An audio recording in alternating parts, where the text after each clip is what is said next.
সমুদ্র বা নদী থেকে মাত্র ৮ থেকে ১২ সেকেন্ডে এই বিমান প্রায় ৬,০০০ লিটার পানি তুলে নিয়ে দাউ দাউ করে জলা জঙ্গলে ছুটে যায় এবং সেই পানি ঢেলে আগুনকে নিভিয়ে দেয়। এটাই কানাডার ডি হ্যাভিল্যান্ড কোম্পানির DHC-515। এটি বিশ্বের একমাত্র বিমান যা শুধু দাবানল নেভানোর জন্য ডিজাইন করা হয়েছে।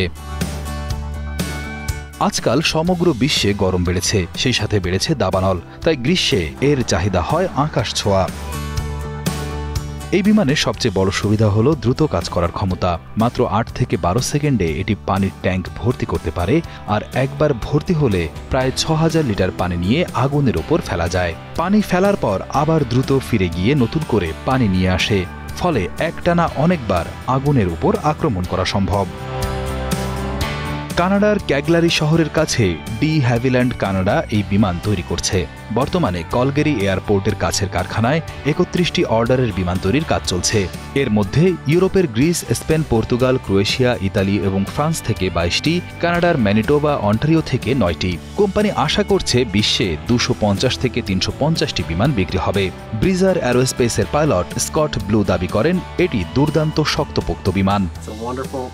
এই বিমানের আসল শক্তি হলো পানি তুলতে পারা, খুব অল্প সময়ে অনেক পানি তুলে নেওয়া, আর সেটা খুব নিখুঁতভাবে আগুনের ওপর ফেলে দেওয়াই হলো এর বিশেষত্ব।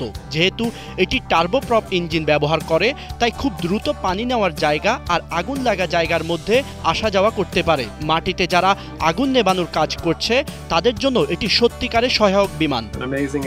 কানাডার CL-215 তৈরি করা শুরু হয় ১৯৬০-এর দশকে।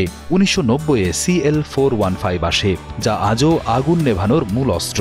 আগের মডেল যেমন CL-215 এবং CL-415 দিয়ে বহু বছর ধরে কাজ করা হচ্ছে, তবে সেগুলো এখন পুরনো হয়ে গেছে। তাই নতুন প্রযুক্তি, উন্নত নিয়ন্ত্রণ ব্যবস্থা, আধুনিক যন্ত্রপাতি এবং আরামদায়ক কেবিন সহ বানানো হচ্ছে DHC-515। পাইলটরা বলেন, এ ধরনের বিমান চালানো যেমন উপভোগ্য, তেমনি শক্তিশালী ইঞ্জিন থাকার কারণে এটি আগুনের ধোঁয়া বা ঝুঁকিপূর্ণ পরিস্থিতি থেকে দ্রুত বেরিয়ে আসতে পারে। বিশ্বজুড়ে প্রায় ২৫০ থেকে ৩৫০ বিমানের চাহিদা আছে বলে ধারণা করা হচ্ছে, কারণ আগুন এখন আর শুধু বনেই সীমাবদ্ধ নয়, গ্রাম, শহর, পাহাড়, এমনকি কৃষি জমিতেও ছড়িয়ে পড়েছে।